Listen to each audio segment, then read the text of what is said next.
വീട്ടമ്മ ചികിത്സാ സഹായം തേടുന്നു. കോട്ടയം തലയോലപ്പറമ്പ് സ്വദേശി അജിത സജിയാണ് വൃക്ക മാറ്റിവെക്കുന്നതിന് അടക്കമുള്ള ചികിത്സയ്ക്ക് പണമില്ലാതെ ബുദ്ധിമുട്ടുന്നത്. 12 വർഷം മുൻപ് രണ്ടാമത്തെ പ്രസവത്തിനു ശേഷമാണ് അജിതയ്ക്ക് ആരോഗ്യ പ്രശ്നങ്ങൾ കണ്ടു തുടങ്ങിയത്. കോട്ടയം മെഡിക്കൽ കോളേജിൽ നടത്തിയ പരിശോധനകളിലാണ് വൃക്കകൾ തകരാറില്ലെന്ന് കണ്ടെത്തിയത്. പിന്നീടങ്ങോട്ട് അജിതയ്ക്കും കുടുംബത്തിനും വേദനയുടെ ദിവസങ്ങളായിരുന്നു.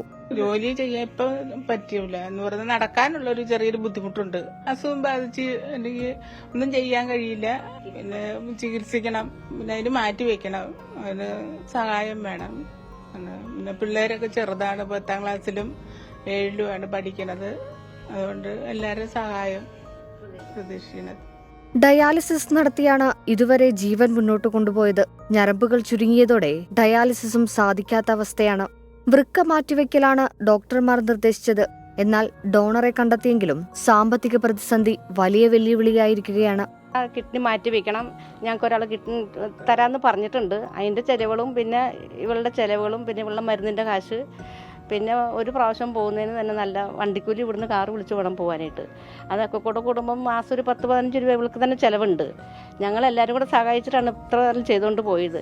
അപ്പം ഞങ്ങൾ നല്ലവരായ ആൾക്കാരുടെ സഹായമാണ് ഞങ്ങൾ പ്രതീക്ഷിക്കുന്നത്. ചികിത്സയ്ക്കിടെ കേൾവിശക്തിയും കാഴ്ചശക്തിയും നഷ്ടമായി.